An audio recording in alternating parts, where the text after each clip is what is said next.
Fala pessoal, tudo bem com vocês? Muita gente pediu para que eu fizesse a análise dessa matéria do jornal O Tempo. Após a ação da PF, tensão com CPI muda de lado.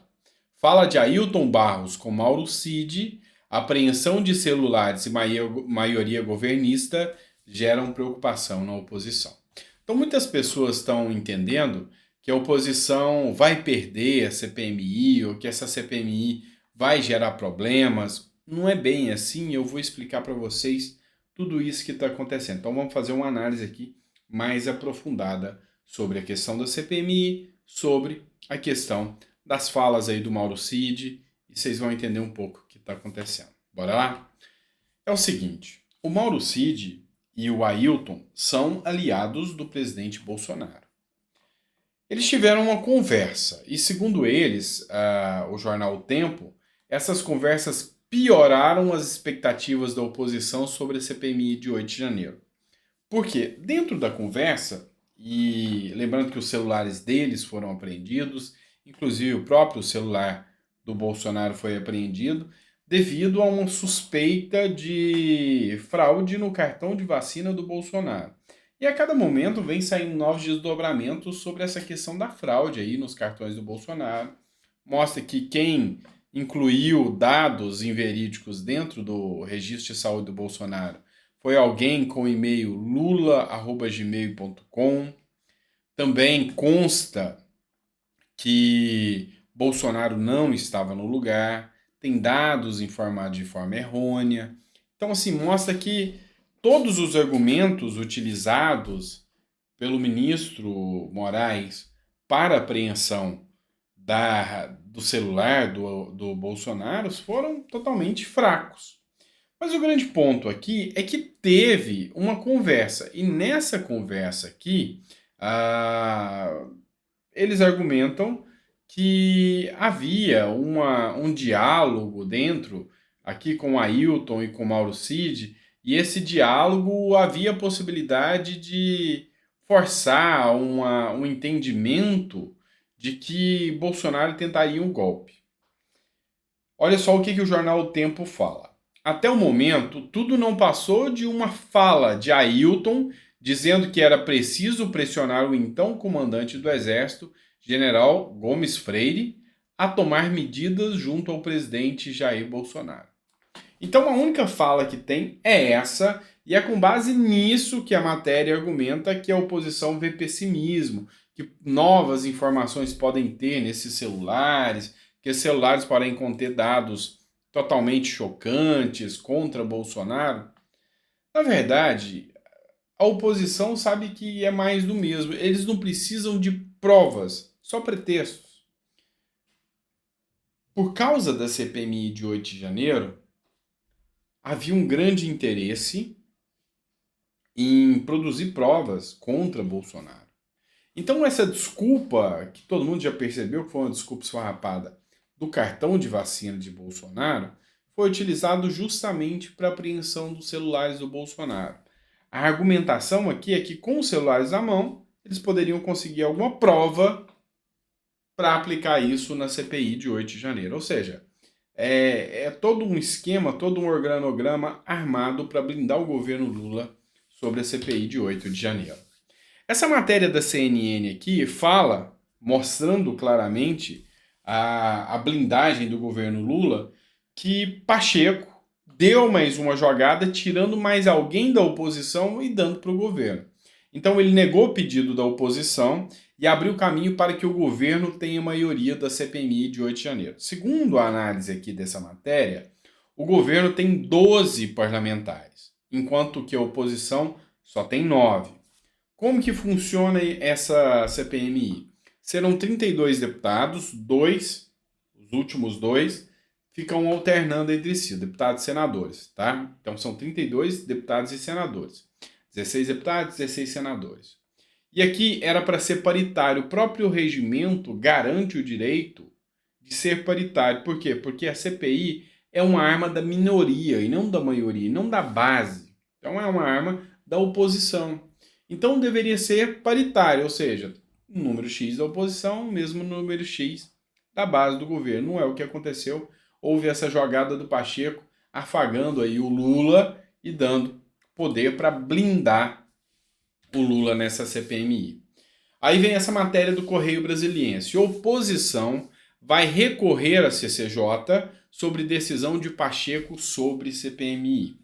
A Comissão Parlamentar Mista de Inquérito poderá ser instalada já na próxima semana agora, tá? A maioria das vagas foi destinada para a base governista do Congresso.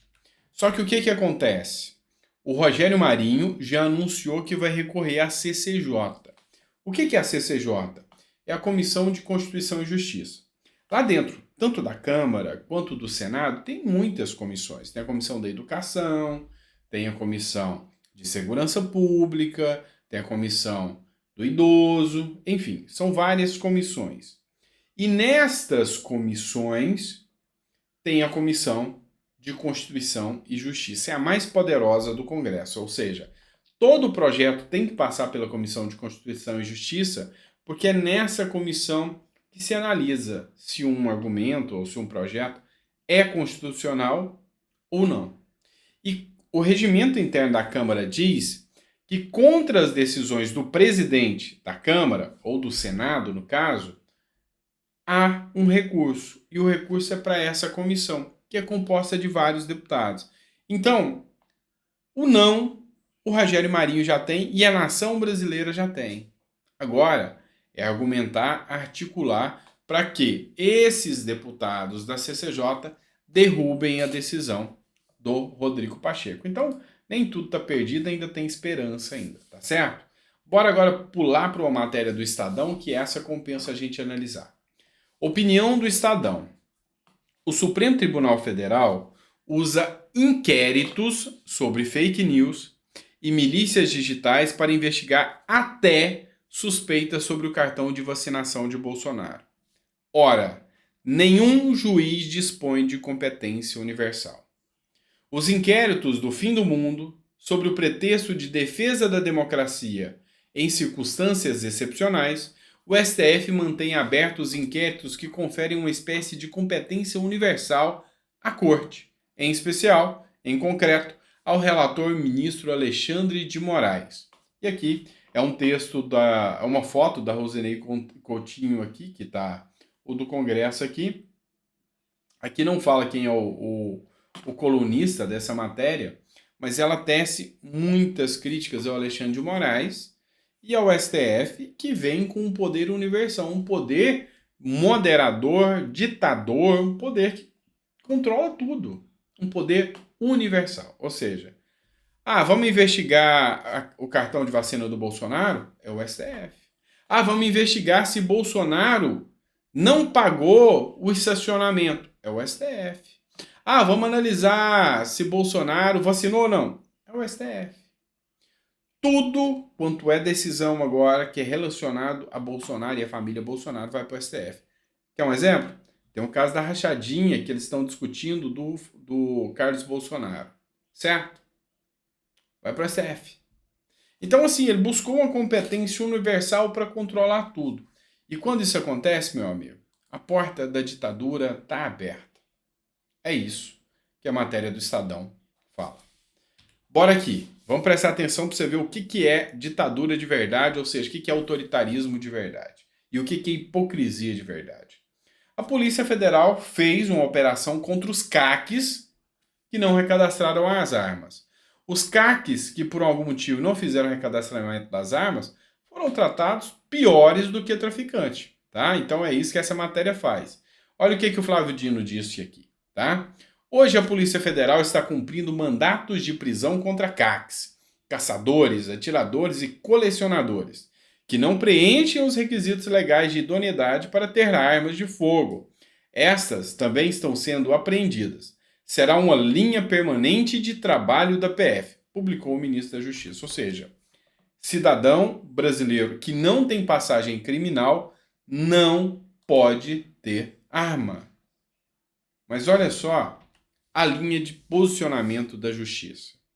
Traficante de drogas é absolvido por portar arma para se defender dos concorrentes traficantes. Ou seja, A Justiça do Rio Grande do Sul absolveu um traficante da acusação de porte ilegal de arma de fogo, sob a tese de haver necessidade da arma para sua defesa. Pode parecer ridículo, pode parecer uma piada, mas não é piada. É o Brasil, tá? Então, o cara que pratica o tiro esportivo, que vai, se cadastra, se organiza, é ser perseguido igual um bandido. O bandido que é traficante, ele tem direito a ter a arma para se defender de outros traficantes. Então tá. Então o traficante pode se defender dos traficantes. Você, cidadão, trabalhador e pagador de impostos, não. Você não pode se defender dos traficantes, do bandido. É o Brasil, né, gente? Vergonha alheia.